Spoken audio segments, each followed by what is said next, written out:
So this is us about to get on a flight to Brisbane. We've literally been non-stop all the way here. Didn't know whether we were going to get on the flight. We finally are. We're about to board.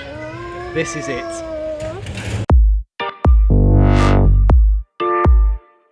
Hi there guys, and welcome to another video. Now you might notice from behind me that the decor is a little bit different, and that's because we've moved to Australia. So I thought we'd just make this video to answer a few questions about Australia.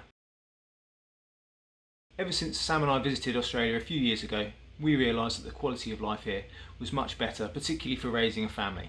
So, to be honest, now that we've got Aurora, this just seems like the ideal place for us. Also for me, I'm a teacher, and anywhere that's willing to pay teachers a little bit more and give us a little bit more of a work-life balance with a young family, it's also got to be win-win. And lastly, both me and Samantha, we really love the outdoor lifestyle. Anywhere that has fantastic weather to support that has to be a plus. And to be honest, the darkness, the cold of England, it's not really appealing for us. So in order to live here, what we have is called a skilled independent visa. So it's a 189 visa. We started applying for this about 2 years ago, just after we got married. It's taken a long time in order to be able to get it. It was actually given to us last December, and that entitles us to permanent residency for 5 years, which we can keep renewing every 5 years, or if we decide to, we can also go for citizenship as well. Now that visa entitles me to do any job, but it was based upon me being a teacher and having enough points to fill that skills gap. If you want to know any more about our visas and how we got it, I'm going to be making another video about that soon, and I'll put the link in the description below. So because we got the visa last year, we needed to enter Australia within a year, so we had to get here by about December the 14th, and we had planned originally to move in March, well, me on a first stage in March, and then perhaps Samantha and Aurora coming over in the June or July. That hopefully would have tied in with me getting a teaching job and then moving in between the terms and the breaks. However, coronavirus just has cocked everything up. It meant that originally I didn't take my flight, because that's exactly when coronavirus happened, and instead, because of all the flight caps and the difficulties of getting into Australia at the moment, we decided to make the move all together as one family. But even that hasn't been easy. Initially we booked our flights before the flight cap was announced back in early July. A week later they announced all of the caps, and then since August, when our original flight was August the 3rd, we've had about 4 flights cancelled on us until we got our original flight a few days ago. And even that was a ball ache in itself. So what happened was our flight was initially scheduled for the Monday. We received a cancellation on Samantha's flight only, which meant that myself and Aurora, we were the only people that were going to go. And after calling embassies, calling different Australian departments, speaking to the airline itself, no one could give us a definitive answer about whether we could get an exemption for Samantha to be able to travel all together as a family. Now I know exemptions were allowed based upon compassionate reasons, and to be honest, it's a pretty big compassionate reason if half the family can fly but the other half can't. So what we decided to do in the end, because we weren't getting any help from anyone, was to try and do things ourselves. So we packed all of our stuff up on the Sunday night, turned up at the airport on Monday morning first thing, and pled our case to the ground crew at Qatar. Thankfully, we had some really nice ground crew, much better than all of the call centre staff that you get there. They managed to sort things out. They made some calls, they sent some emails, and probably about an hour before the flight was going to be taken off, we had to rush ourselves through security, get all the way to the gate and get on our flight. So it's really last minute. So the flight itself is really long. It was about 6.5 hours to Doha, and then about 14.5 hours on to Brisbane itself. We flew in the afternoon, which meant that Aurora was already pretty awake for the first leg to Doha.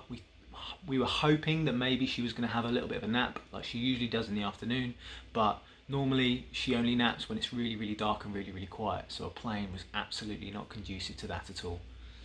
And as a typical 16-month-old, all she wants to do is stand on things, crawl around on things, walk up and down the plane. And I suppose in an era of COVID, you kind of, even with a mask on, sort of looked at weirdly for trying to wear your child out as much as possible so they'll sleep. You see yourself.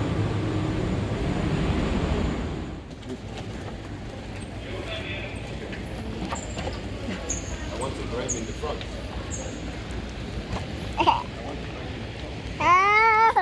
So first leg is done. We've arrived at Doha. It's about 10 o'clock.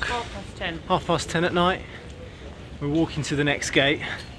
Doesn't seem to be too like hot on security with regards to transit. They just kind of let you through, but everyone's got a face mask on. Someone tried temperature checking us, so it all seems to be pretty legit.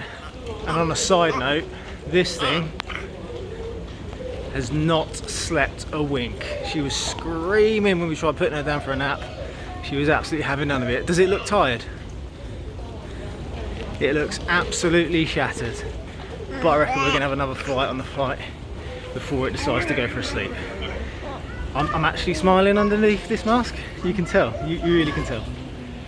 And if you've never been to Doha airport ever, and you really like massive teddies, and you're like, oh, I want to see the massive teddy in Doha, this thing will freak you out for life. Here, look at the devil teddy. That's horrible. It's got like a massive like light bulb coming out of its head. That is absolutely horrendous. Why would you have a teddy with a light bulb coming out of its head? That's actually a posh kids play area, but we have no time to let her have a go on that, although she really want to. I think they've put us at literally like the furthest gate away, and Hamad International Airport, although it seems to be like, it's lovely, it looks pretty, there's not that many people here, but have they never heard of travelators? Like, just have a little travelator just to, you know, I'm carrying a baby and a rucksack. Just put a travelator in so I don't have to walk so far. I'm knackered, and with a mask on. I had to take this thing off. I asked today to be put on this flight, and someone up there listened to me and put us on a flight. Look what I've just found. Oh, off she goes. Travelators.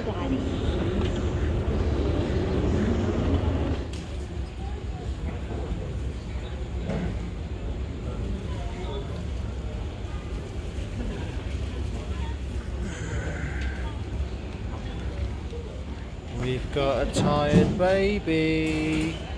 Needs to get on the flight so she can sleep. Yeah. Cuddling your hoodie. Here we go again. The longer stretch, she's even worse. Particularly as most airlines, they try and feed you and give you drinks and stuff as soon as you get on. We were on the plane probably about midnight, and the plane was delayed in taking off because I think they were also trying to get some other people from other connecting flights on the way to Brisbane. Absolute nightmare for Aurora. All she wants to do is go to sleep, and I think by the time she actually did, it was the equivalent of 2 o'clock in the morning UK time. So she had a really long day, and eventually she just passed out on the seats. Seat wise, I counted, and I reckon there was probably about 25 people on the flight, with about an extra dozen people that were maritime sailors, and they were all on boats and stuff apparently as well, so they must have got exemption from a work perspective, whereas we were all returning citizens or permanent residents. The crew on the flight were fantastic, really attentive to Aurora, and I suppose because there were so few people on the flight, we actually got to spread out. They got to serve us in a bit of a better way that they wanted to, and despite lots of people also being in business, there were maybe, with the maritime guys, about 20 people in economy, so it meant that getting food, getting drinks and stuff was really quick. But on the second leg towards Brisbane itself, most of the time we were spent just sleeping and trying to catch up on some sleep.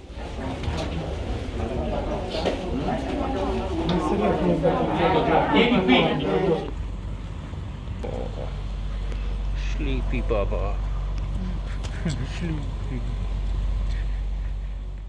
So the first thing that we're doing obviously at the moment is looking for jobs. Teaching for me potentially could start in term 4, but otherwise I'm going to have to wait until next year, which when it starts in January. So looking around, sending off applications and seeing what's available for me. Perhaps a bit more of an exciting thing is looking for a house and looking for somewhere to live. Initially we're going to perhaps be renting first, but it is dependent upon where we can get a job. So the two kind of go hand in hand. So it's a little bit stressful managing the two at the same time. But right now we're in quarantine. We've got 14 days mandatory quarantine. We're in a hotel room, we're in the Marriott, we're not allowed to leave. We get 2 fresh air breaks a day. That's it for 15 minutes. But otherwise it's 24 hours in a hotel room, all of us together, which is fun from a family time perspective, but sometimes you do need your own little bit of space. Our next few videos are going to be all about quarantine, all about our experience in here, so please stay tuned, check out those videos, and hopefully you won't see my wife trying to kill me after she's really had enough. So this is a little bit different from the usual videos that we make, but we're still going to be making the usual family vlogs, parenting advice, baby tips, some challenges, just from a slightly different down under perspective going on in the future. If you found this video interesting, please give us a like. If you're into these kind of things or you want to see some of those videos in future, make sure you give us a subscribe, turn on that notification bell so you don't miss out whenever we upload a video. If you've been in quarantine yourself or you've got any questions about quarantine, make sure you give us a comment down in the section below, because we really love engaging with you, and over the next 2 weeks, let's face it, what else have we got to do? But other than that, wish us luck and see you next time.